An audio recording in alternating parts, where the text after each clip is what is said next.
আসসালামু আলাইকুম সবাইকে। আমরা আজকে চলে আসছি ফেজজো ক্যার্চিয়েতে। তো ফেজজো ক্যার্চিয়ে হচ্ছে এখন যেহেতু গরম চলে আসছে, প্রতিটা এলাকায় বিভিন্ন ধরনের প্রোগ্রাম হচ্ছে বাচ্চাদের জন্য, বড়দের জন্য। তো আমরা এখনো যাইনি। ওই যে পেছনে বিভিন্ন ধরনের টেন্ট দেখতে পাচ্ছি, কি হচ্ছে ভেতরে আমরা এখন গিয়ে দেখবো। সাফি সানায়া চলে আসছে। সাফি সানায়া উইথ ট্রটিনেট স্কুটার নিয়ে চলে আসছে। সানায়া ধুলা উড়ায় না, একটু হ্যালো বলে দাও তাম্মু।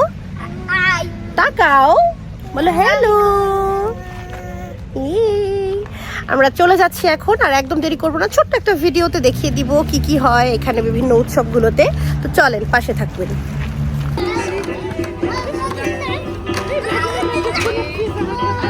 এখানে পাজল বা ব্লক টাইপের কিছু খেলনা ছিল, যেগুলোকে একটার সাথে একটা অ্যাটাচ করে বিভিন্ন কিছু বানানো যাচ্ছে, ব্লকস বানানো যাচ্ছে, ঘর বানানো যাচ্ছে, অনেক কিছু বানানো যাচ্ছে। তো সেইটা নিয়ে সাফি সানায়া অনেকক্ষণ খেলেছে। প্রথমে একবার গিয়েই এটা নিয়ে ব্যস্ত হয়ে গেল, তারপরে আবার চলে আসার আগে অনেকক্ষণ খেলেছে। তাদের খুবই পছন্দ হয়েছিল এই খেলাটা। ও তুমি এটা বানাইছো, খুব সুন্দর হয়েছে। এটা একটা বাস্কেটের মতো হয়েছে চুভা। আচ্ছা, এই বড় ব্লকসগুলোই আবার একদম ছোট আকারে ছিল, একদম পিচ্চি পিচ্চি টাইনি আকারে ছিল। এগুলো একটু বড় বাচ্চাদের জন্য, যেমন 4 বছরের বাচ্চাদের জন্য এটা খুবই কঠিন ছিল। আমি নিজেও ট্রাই করেছি, একটার সাথে একটা অ্যাটাচ করতে অনেক কষ্ট হচ্ছিল।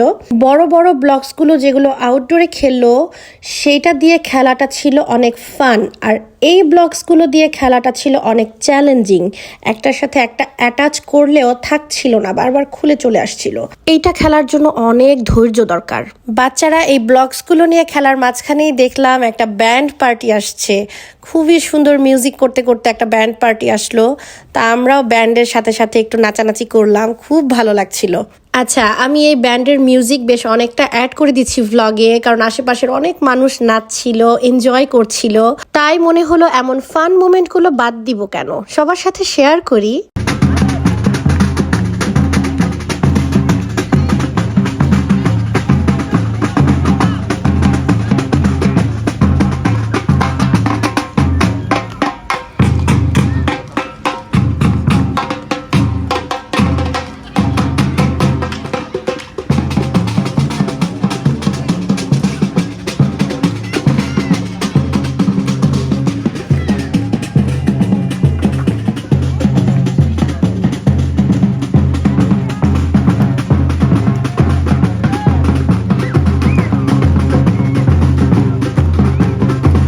তারপর কিছুক্ষণ ব্যান্ড শুনে আমরা চলে গেলাম আরেকটা স্টলে। সেখানে কি আছে দেখতে। এখানে ছোট্ট বাচ্চাদের জন্য কিছু খেলনা ছিল। আর হ্যাঁ, ছবি আঁকার অনেক সুন্দর ব্যবস্থা ছিল। সাফি সানায়া ছবি আঁকতে বসে গেছে।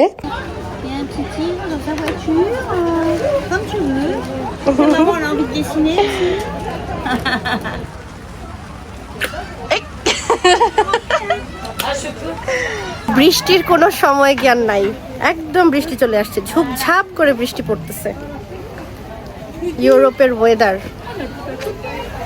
কত স্টল বসছে, সব কিছু উঠে গেল, একদম বৃষ্টি সব নষ্ট করে দিল। সাফি সানায়া যখন ছবি আঁকছিল, তো সেখানে একজন 90 বছর বয়সী বৃদ্ধ, উনি ফটোগ্রাফার, উনি এসে সাফি সানায়ার ছবি তুলছিল। তো ওনার সাথে আমি বেশ কিছুক্ষণ কথা বললাম। আমি জিজ্ঞেস করলাম যে আপনি এত বছর বয়সেও এখনো কাজ করছেন, সুন্দর করে ছবি তুলছেন। তখন উনি আমাকে বললেন যে উনি আগে বিভিন্ন সেক্টরে কাজ করতেন, তো এখন যেহেতু রিটায়ারমেন্টে চলে গেছেন, বসে না থেকে কি করবেন। তো একদম ঘরে বসে না থেকে ওনার যেই শখটা ছিল ফটোগ্রাফি করা, এখন উনি সেটা নিয়েই কাজ করছেন। মজা না ব্যাপারটা? তুমি করছো? ম্যাডামকে দেখাও।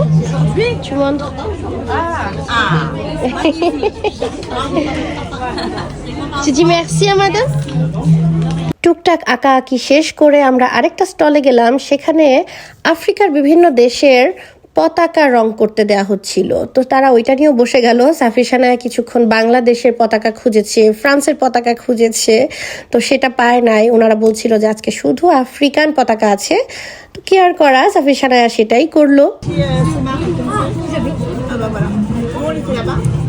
Chaque semaine. Chaque année. Ouais. On essaie de faire. Là, on a fait une fois déjà. Et on essaie. আঁকি ঝুঁকি শেষ করে চলে গেল ওরা বক্সিং করতে। সাফির তো সুপার এক্সাইটেড। এর আগে ফেদ দে জমফতেও সে বক্সিং করেছিল, এবারও চলে গেল বক্সিং করতে। তো যেই ছেলেটা বক্সিং করাচ্ছিল, শিখাচ্ছিল, ওই ছেলেটার কাছে অলরেডি একটা বাচ্চা ছিল।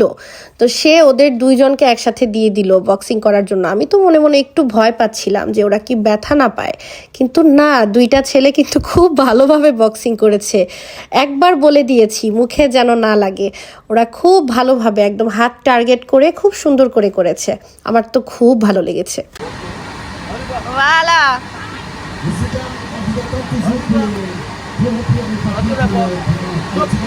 এরপর ট্রেনার ছেলেটা আবার সাফিরকে আর ওই আরেকটা বাচ্চা যে ছিল ওকে, ওদের দুইজনকে ইন্ডিভিজুয়ালি কিভাবে বক্সিং করতে হয়, কি কি স্টেপস আছে বেসিক, এগুলো দেখিয়ে দিয়েছে।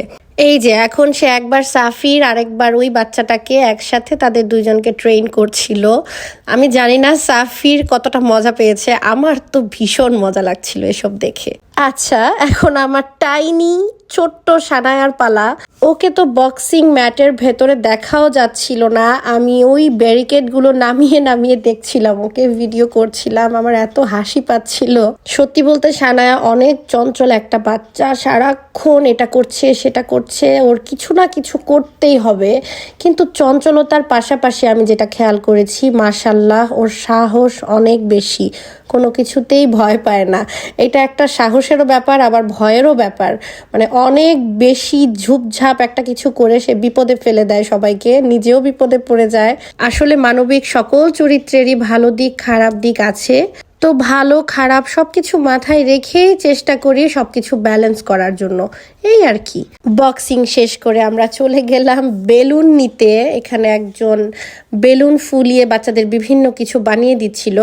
তো উনি যখন সাফিরকে জিজ্ঞেস করলো তুমি বেলুন দিয়ে কি বানাতে চাও, সে বলল শর্ট গান। মানে মহিলার তো মাথা ঘুরে গেছে যে আমি এখন শর্ট গান বানাবো কিভাবে বেলুন দিয়ে। তারপরে উনি চেষ্টা করে একটা গান বানাতে পেরেছিলেন।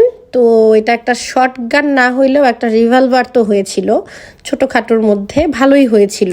এখন সানায়ার পালা। সানায়ার স্টোরিটা আমি আপনাদের সাথে শেয়ার করি, খুবই মজার স্টোরি হয়েছে। ওকে যখন জিজ্ঞেস করলো যে কি বানাবো, ও বলল কি ইউনিকর্ন। তো প্রথমবারে উনি বুঝে নাই কি বলতেছে, দ্বিতীয়বার আবারও যখন জিজ্ঞেস করলো কি বানাবো, ও বলে যে ইউনিকর্ন। তো মহিলা তো হাসতে হাসতে শেষ, বলে এখন আমি ইউনিকর্ন বানাবো কিভাবে।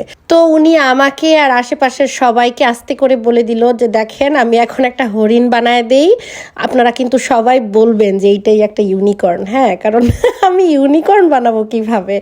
হাসতে হাসতে শেষ আমরা সবাই। তো ইউনিকর্নও তো অনেকটা হরিণের মতোই, খালি মাথার মধ্যে একটা শিং আছে, তো এক্সট্রা শিং ছাড়া তো বাকি সব ঠিক আছে। তো সানায়াকে যেইটা বানায় দিছে, সানায়া কিন্তু ওইটাতেই অনেক খুশি ছিল। মাশাল্লাহ, ওকে বুঝ দেওয়া হয়েছে এই প্রথম যেটাতে, সে বুঝ মানছে, আমরা তো ওইটাতেই খুশি। ও যে অন্য কিছু দাবি করে নাই যে শিংটা কই, এক্সট্রা যে শিং থাকে, তো এইটা যে সে বলে নাই, আমরা ওইটাতেই অনেক খুশি ছিলাম। বিশ্বাস করেন আজ পর্যন্ত সানায়াকে নিয়ে যেখানে গেছি, ও কোনো না কোনো একটা স্মরণীয় ঘটনা সেখানে করে আসছে। মানে কিছু না কিছু তার করতেই হবে, কিছু না কিছু এমন একটা কিছু বলতে হবে যেটাতে হয় সবার অনেক মজা হবে, নয়তো সবাই অনেক কিছু একটা বিপদে পড়বে। কিছু একটা ঘটনা সে ঘটায়। Voilà, Shania. Tu dis merci, madame? Merci. C'est gentil. T'es contente? Voilà, elle est contente. Ça va. এরপর ওদের বায়না, পাশেই যে প্লেগ্রাউন্ডটা আছে সেখানে ওরা খেলবে। আমি অনেক নিষেধ করলাম যে চলো আরও কিছু স্টল আছে দেখি কি হয় সেগুলোতে। বললো না, আমরা প্লেগ্রাউন্ডে খেলবই।